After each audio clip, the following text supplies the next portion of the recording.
My wife's cheating began with a used rubber, so I gathered proof, exposed her betrayal publicly, crushed her lover, and took back my freedom forever. Here are all kinds of life stories about people dealing with all kinds of situations. Some are funny, some are messy, and some are downright unbelievable. If you like hearing stories that feel real and keep you curious, you'll feel right at home here. So go ahead, like the video, and subscribe to the channel if you want more. We've got plenty of stories waiting for you. You thought I'd stay blind. Your bags are packed. Go finish what you started in his garage. The used rubber wasn't even hidden well, just sitting there in my back seat like a wet receipt nobody wanted to claim, crumpled between the cup holder and Blake's old baseball glove. I stared at it for a solid 10 seconds, my brain doing that thing where it tries to reject obvious truths like a bad kidney. Well, I said to the empty garage, that's not mine. My name's Dave Brennan, 39 years old, insurance adjuster for Coastal Mutual, and apparently the kind of husband who finds prophylactics in his Ford Explorer that he definitely didn't put there. I've spent 15 years documenting other people's disasters, flooded basements, fender benders, house fires caused by idiots who think extension cords are decorative. You develop an eye for evidence. And this little latex souvenir? Fresh evidence of something I really didn't want to investigate. I grabbed a paper towel and picked it up like it might bite me. The thing was still damp, still warm, for crying out loud. My stomach did a slow barrel roll. Melody had used the Explorer yesterday. Said she needed to pick up supplies for the salon. My car is making that noise again, honey. Mind if I take yours? All sweet and distracted, barely looking up from her phone. I'd been married to Melody for 18 years. Met her when she was cutting hair at Supercuts and dreaming of her own place. Now she owns Serenity Salon on Main Street, 6 girls working for her and making more money than I do. Good for her, really. I was proud of her success, even if it meant she came home later and later, always smelling like expensive shampoo and other people's secrets. But this was a different kind of secret. I walked into the house, the condom safely disposed of in the outside trash can, because I'm not completely stupid. Melody was in the kitchen stirring something that smelled like garlic and wine. She looked up and smiled, and for a second I almost convinced myself I'd imagined the whole thing. How was work? She asked, the same question she'd asked every day for 18 years. Fine, I said. The same answer I'd given every day for 18 years. Then I added, found something weird in the Explorer. Her stirring didn't even pause. Oh, what kind of weird? Used condom in the back seat. The stirring stopped, just for a beat, maybe half a second. But I caught it. Insurance adjusting trains you to notice the tiny hesitations, the micro-reactions that separate truth from fiction. Gross, she said, resuming her stirring with maybe a little too much enthusiasm. Probably Blake. You know how kids are. Blake was our 17-year-old son, good kid, honor roll, worked weekends at the hardware store. The kind of teenager who still asked permission before using my tools. Blake, I repeated. Well, who else would it be? It's not like you and I have been, in the car lately. She had a point. Our romantic life had become about as exciting as my insurance paperwork, but still, when would Blake have had time? He was either at school, work, or home. Melody shrugged. Kids find a way. Remember when we were that age? I remembered. But I also remembered Blake coming straight home from work yesterday, still in his hardware store uniform, complaining about how Mr. Peterson made him organize the entire bolt section. Hard to fit in a backseat rendezvous when you're categorizing screws by thread pitch. After dinner, I cornered Blake in his room. He was hunched over his desk working on calculus homework with the intense focus of someone trying to avoid summer school.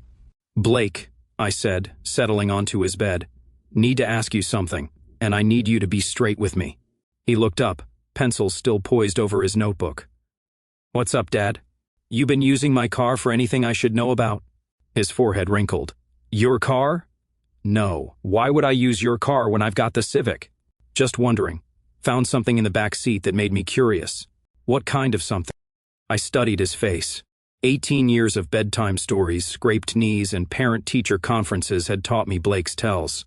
When he lied about finishing his homework, his left eye twitched. When he snuck cookies before dinner, he couldn't meet my eyes. When he'd crashed his bike into Mrs. Patterson's fence and blamed it on the wind, he'd rubbed his nose like it itched. Right now, he just looked confused. Never mind, I said. Probably nothing. But it wasn't nothing. And that night, lying in bed next to Melody as she scrolled through her phone with the blue glow painting her face like a corpse, I started doing what I do best, investigating. See, insurance adjusters are professional skeptics. We take people's stories and poke holes in them until either the truth emerges or the lies collapse. It's not personal, it's just math. Numbers don't lie, timelines don't lie, physical evidence doesn't lie. People, though. People lie all the time. I keep detailed records of everything: mileage logs for tax purposes, gas receipts, maintenance schedules. It's boring as heck, but it saved me thousands over the years. So when I pulled out my little notebook and started checking Melody's story against the numbers, things got interesting fast. Yesterday, she'd said she went to pick up supplies for the salon. The beauty supply warehouse was 12 miles away, round trip, maybe 25 miles with traffic, and a stop for coffee. But the Explorer had 38 additional miles on it when she brought it back. Where had she been for those extra 13 miles? I pulled up Google Maps and started playing with routes. The beauty supply warehouse was north of town. 13 extra miles could take you a lot of places, like maybe to that sketchy area off Old Mill Road where all the automotive shops clustered together like metal mushrooms after rain. The next morning, Melody left for work early. Opening early for Mrs. Patterson, she said, pecking my cheek with lips that tasted like coffee and secrets. She's got a wedding to attend. After she left, I did something I'd never done in 18 years of marriage. I went through her stuff, not in a creepy, controlling way, at least that's what I told myself. Just a quick professional assessment of the available evidence. Her car was making that noise she'd mentioned, a squealing sound from the brakes that meant the pads were shot. Easy fix. Maybe $200 at any decent shop. But Melody had always been weird about car repairs. Said mechanics tried to rip off women, overcharge for simple jobs. Fair enough, I'd seen it happen. Then I found the receipt, tucked in her console, folded small like she tried to hide it. Todd's Automotive Brake Service, $50. Dated 3 days ago. $50 for brake pads? Either Todd was running a charity or this wasn't just about brakes. I knew Todd's Automotive. A dingy little shop in a converted gas station, the kind of place that specialized in quick fixes and questionable inspections. I'd driven past it 100 times but never paid attention. Now I was very interested. During my lunch break, I took a drive. Todd's was exactly what I expected. Oil-stained concrete, hand-painted signs advertising fast service and all work guaranteed, and a collection of vehicles in various stages of mechanical autopsy. But the guy behind the counter, Todd, presumably, wasn't what I expected at all. He was maybe 40, built like someone who threw around tires for a living, with the kind of arms that came from actual work instead of a gym membership. Decent looking, I guess, in that rough-around-the-edges way some women seem to find irresistible. He had a tattoo sleeve on his left arm, and the kind of smile that probably worked on soccer moms and hairdressers. "Help you with something?" he asked, wiping his hands on a rag that had seen better decades. "Just looking around," I said. "My wife mentioned you guys. Said you did good work. What's her name?" I might remember her. Melody. Melody Brennan. Drives a blue Honda. His smile got a little wider. "Oh yeah, Melody. Great lady. Real friendly." Something in his tone made my teeth itch. Real friendly. Sure she was. "She mention anything specific about the work?" "Just the brakes," I said. "Said you guys were real thorough." Todd laughed. "We aim to please. Customer satisfaction is our #1 priority." I wanted to hit him, right there in his greasy little kingdom, surrounded by wrenches and the smell of motor oil and broken dreams. But insurance adjusters don't hit people. We document. We gather evidence. We build cases. So I smiled back and said, "I'll keep that in mind." That evening, I did what any reasonable husband would do when faced with mounting evidence of his wife's infidelity. I bought a GPS tracker on Amazon. $39 for a device the size of a matchbook that could tell me exactly where my Explorer went and for how long. Technology was amazing. Marriage? Not so much. The tracker arrived 2 days later. I installed it under the rear bumper during my lunch break, right next to the spare tire mount where it wouldn't be found unless someone was really looking. The magnetic case stuck like it was welded there. Then I waited. Melody used the Explorer twice that week. Both times, according to the GPS app on my phone, she made the same mysterious detour, beauty supply warehouse first, just like she said. Then a 15-minute stop at a location that turned out to be a small motel parking lot. Then another 20-minute stop at Todd's Automotive. The sequence was always the same. Supplies, motel, garage. like a cheating wife's version of circuit training workout. I started taking pictures, not of Melody, that felt too much like stalking, but of her car parked in places it shouldn't be. Evidence. Documentation. The kind of proof that would hold up in court if things went that far. And things were definitely heading that far. The confrontation happened on a Thursday.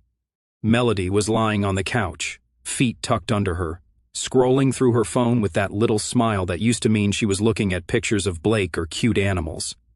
Now it made my stomach clench. Her phone buzzed. A text message. The smile got wider. "Who's that?" I asked, trying to sound casual. "Just Sarah from the salon, asking about tomorrow's schedule." Another buzz, another smile. "Busy night for Sarah," I said. "She's got questions about the new inventory system." Buzz, smile. This time she actually giggled. Must be a pretty funny inventory system. Melody looked up, and for just a second I saw something flash across her face. Guilt, maybe, or irritation at being caught. "It's just work stuff, Dave. You wouldn't understand." That's when I did something that probably crossed a line. While she was in the bathroom, I grabbed her phone and airdropped the screen to our smart TV. The conversation filled the 70-inch display in high-definition glory. "Todd, can't stop thinking about this afternoon. You're incredible. Melody, you're not so bad yourself, same time tomorrow? Todd, can't wait. Bring that thing you did with your..." That's when Melody walked back in and saw her private conversation broadcast like the evening news. "Dave." She lunged for the TV remote, but I was already holding it. "Inventory system," I said. "Is that what we're calling it now?" Her face went through about 6 different expressions in 2 seconds. Shock, anger, embarrassment, defiance. She settled on indignation. "You went through my phone. How dare you?" "How dare I? How dare I?" I stood up, and 18 years of marriage dissolved like sugar in rain. "You're screwing some grease monkey in his garage, and you're mad at me for finding out? It's not what it looks like. It looks like you're cheating on me with Todd from the auto shop. What am I missing?" Melody sat down heavily like someone had cut her puppet strings. For a moment I thought she might actually tell the truth. Instead she went with the classics. "It's not about closeness. It's about feeling appreciated. When's the last time you looked at me like I was beautiful? When's the last time you made me feel wanted? When's the last time you gave me the chance? You're never here anymore. And when you are, you're glued to that phone texting your boyfriend. He's not my boyfriend. We're just... It's complicated." "Complicated?" I laughed, but there wasn't any humor in it. "You know what's not complicated? 18 years of marriage. A kid who looks up to both of us. A life we built together." "Anyway," she shot back. "When's the last time we did anything together? When's the last time we talked about something that mattered? You come home, eat dinner, watch TV, and go to bed every day for years." She wasn't wrong, but she wasn't right either. "So the solution was to start sleeping with the first guy who showed you attention. Todd makes me feel alive again. He listens to me. He thinks I'm funny and smart and beautiful. I think you're all those things. No, you don't. You think I'm convenient. There's a difference." We stared at each other across the living room that had been our shared space for almost 2 decades. The TV was still showing her text conversation, frozen on Todd's last message about bringing that thing tomorrow. "So what now?" I asked. "I don't know," she said, and for the first time in months she sounded honest. "I really don't know." But I knew, because I'd spent my entire adult life evaluating risk and planning for disaster. And this was a disaster that needed managing. The next day I started building my case. First, I did what I do best, research. Todd Garrison, 38 years old, owner-operator of Todd's Automotive. Divorced twice, current child support payments to 2 different women. Leans against his business for unpaid taxes. The kind of guy who probably thought my wife's salon money looked pretty attractive. But here's where it got interesting. Todd's business license had expired 6 months ago. He was operating illegally. His insurance was lapsed. His inspection certification was suspended for irregularities. That basically meant he was passing cars that shouldn't be on the road. I called in a few favors. When you've been processing claims for 15 years, you get to know people. The guy who handles commercial inspections owed me for smoothing over a claim where his nephew totaled a client's BMW. Time to collect. "Dave, buddy," Jimmy Patterson said when I called him. "What can I do you for?" "Need you to take a look at a shop that might not be up to code." "Todd's Automotive on Old Mill Road." "What kind of look?" The kind that might shut him down if he's operating without proper permits. Jimmy chuckled. I like your style. Give me a week. While I waited for bureaucracy to work its magic, I started planning phase 2. Melody's salon was having its annual customer to appreciation event next month. Big party, wine and cheese, discounts on services. All her regular clients would be there, including, I was betting, several women who might be interested to know about Todd's customer service philosophy. I volunteered to help with the setup. Really? Melody looked surprised when I offered. We'd been doing the polite roommate thing for 2 weeks. Sleeping in the same bed but staying on our respective sides like the mattress was a minefield. Sure, I said. I've got that projector from work. Thought you might want to do a slideshow, show off the salon, maybe some before and after photos. That would be great, she said, and I could see her mentally calculating whether this meant I was ready to forgive and forget. I wasn't. But I was ready to document and distribute. The customer appreciation event was scheduled for a Saturday afternoon. I spent the previous week preparing my presentation, not before and after photos of hairstyles, though. Before and after photos of my marriage.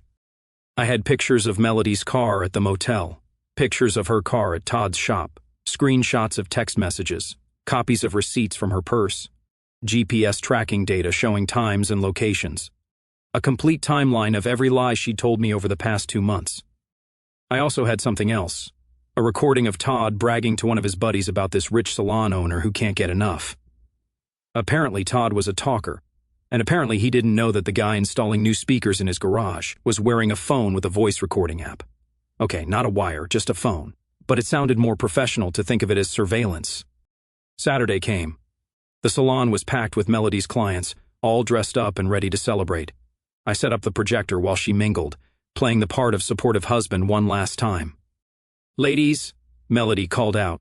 When it was time for the presentation, my husband Dave has put together a little slideshow about our journey here at Serenity Salon. I took the microphone and looked out at 35 women who trusted Melody with their hair, their gossip, and their Friday night plans. Thank you, I said. This has been quite a journey.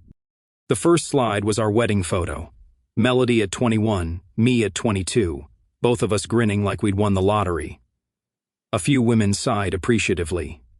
The second slide was the salon's grand opening. Melody cutting the ribbon while I held Blake, who was maybe 6 months old and screaming. The third slide was last month.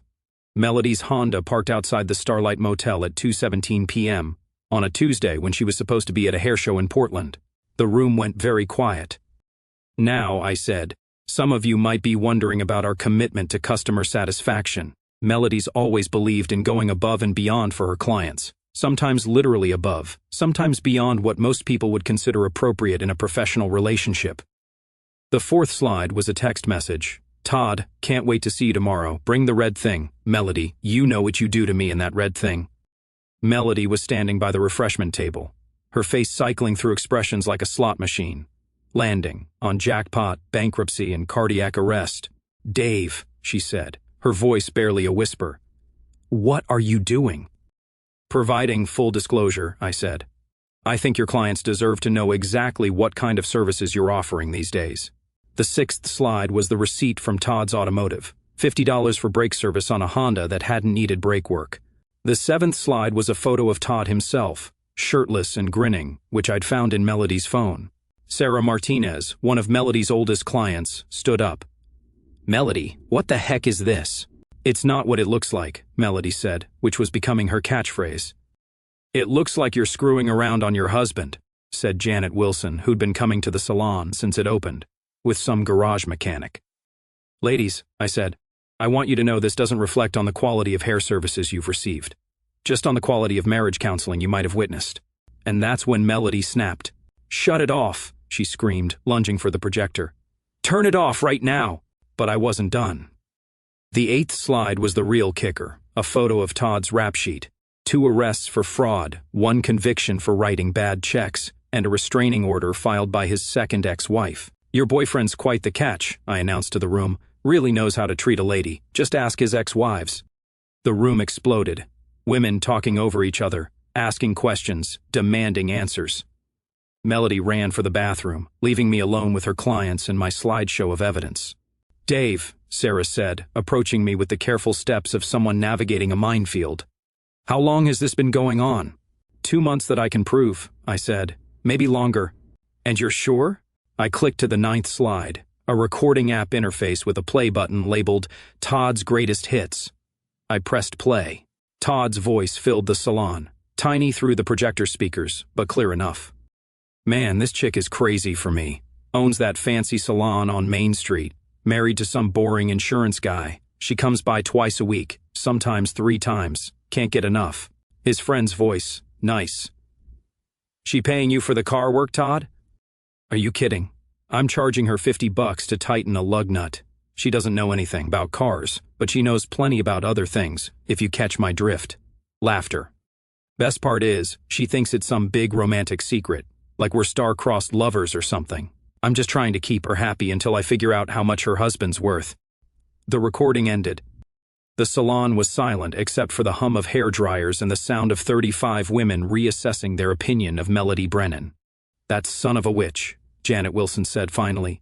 Which son of a witch? I asked. There's more than one in this story. Melody emerged from the bathroom, her makeup streaked. She looked at the room full of her clients, all staring at her with expressions ranging from pity to disgust. This is my business, she said, her voice shaking. These are my clients. You had no right. I had every right, I said. You're my wife. Or were my wife. Hard to tell anymore. Get out, she said. Get out of my salon. Actually, I said, packing up the projector with the deliberate care of someone who'd practiced this moment, I think you'll find the lease on this place is in both our names. Jointly held property. I'll be discussing that with my lawyer Monday morning. And then I left, just walked out of the salon while Melody's entire social and professional world collapsed behind me. It should have felt good, triumphant, like justice served cold with a side of public humiliation. Instead, it just felt empty. But I wasn't done yet. The next week, Jimmy Patterson came through. Todd's automotive was shut down for operating without proper permits. The state impounded 3 cars that were on the lot, including one that belonged to the mayor's wife. Todd was facing fines, possible jail time, and the kind of legal bills that would keep him busy for years. 2 days after that, Todd's landlord evicted him. Turns out the lease specifically prohibited illegal business operations. Todd had 30 days to clear out. But the real beauty was what happened to Melody's business. Word travels fast in a small town, especially when it involves sex, betrayal, and public humiliation. By the end of the week, half her clients had canceled their appointments. By the end of the month, she was down to 12 regular customers, most of whom came more for the gossip than the haircuts. I moved into a rental apartment across town. Nothing fancy, just a 1-bedroom place with decent Wi-Fi and parking for 1 car. Blake stayed with me on weekends, and we developed a new routine. Pizza on Fridays, hardware store on Saturdays, homework on Sundays. Dad, he said one Saturday while we were browsing paintbrushes. Are you okay? I'm fine, I said. Which wasn't entirely true, but wasn't entirely false either. Mom's been crying a lot. I imagine she has. She says you embarrassed her in front of all her friends. I stopped walking and looked at my son, who was 17, and trying to navigate the wreckage of his parents' marriage with the kind of careful diplomacy usually reserved for international incidents. Blake, I said, your mother made choices. I just made sure people knew what those choices were. But did you have to be so public about it? It was a fair question, and the honest answer was no. I didn't have to be so public about it. I could have confronted her privately, demanded counseling, tried to work things out like adults. But I didn't want to work things out. I wanted everyone to know that Dave Brennan wasn't the kind of man who got walked on. That insurance adjusters might be boring, but we weren't stupid. That actions had consequences, even for pretty salon owners who thought they could have their cake and eat it too. Sometimes, I told Blake, you have to make a choice between being nice and being right. I chose being right. What if being right isn't the same thing as being good? Kid was too smart for his own good. Got that from his mother, probably. Then I guess we'll find out, I said. The divorce was finalized 6 months later. I got the house, half the salon's value, and primary custody of Blake. Melody got her car, her remaining clients, and a hard lesson in the mathematics of infidelity. Todd had moved to another town by then, probably looking for the next bored wife with money to burn and a marriage to destroy. Good riddance. The final confrontation came on a Tuesday evening in March. I was at the grocery store debating the merits of store-brand pasta sauce when I heard familiar laughter from the next aisle over. Melody was there with Sarah Martinez and 2 other women I recognized from the salon. They were huddled by the wine display, talking in the hushed tones of conspirators or mourners. Never got over the humiliation, Melody was saying. He destroyed my reputation just to make himself feel better. Well, Sarah said, you did cheat on him. It wasn't about the cheating, it was about power. He couldn't stand that I was successful, that I had my own life. Mel, said one of the other women, you were sleeping with a mechanic in his garage. That's not having your own life, that's having someone else, his husband. I almost walked away then. Almost pretended I hadn't heard anything and continued with my grocery shopping like a civilized person. But 18 years of marriage and 6 months of aftermath had worn away most of my civilized impulses. I rounded the corner with my cart. Ladies, I said. They all turned. Melody's face went pale, then red, then some color that didn't have a name. Dave, she said. Melody. I nodded to the others, Sarah, Jennifer, Lisa. They mumbled and suddenly became very interested in wine labels. Funny running into you here, I said to Melody. I was just thinking about reputation. Were you? Yeah. Specifically, I was thinking about how reputation is like credit, takes years to build, minutes to destroy, and sometimes the person who destroys it isn't the person who built it. Melody straightened her shoulders. Is that supposed to be profound? Just an observation from someone who spent his career documenting other people's disasters and creating a few of his own. I smiled. I didn't create anything. I just provided full disclosure. Same thing I do at work every day.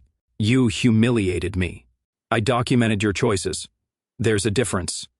We stood there in the grocery store wine aisle, surrounded by bottles of dreams and regrets, having the conversation we should have had 6 months earlier. But 6 months earlier, she was still lying about Todd and inventory systems and $50 brake repairs. I loved you, she said finally. I loved you too, I said. But you loved someone else more. It wasn't love.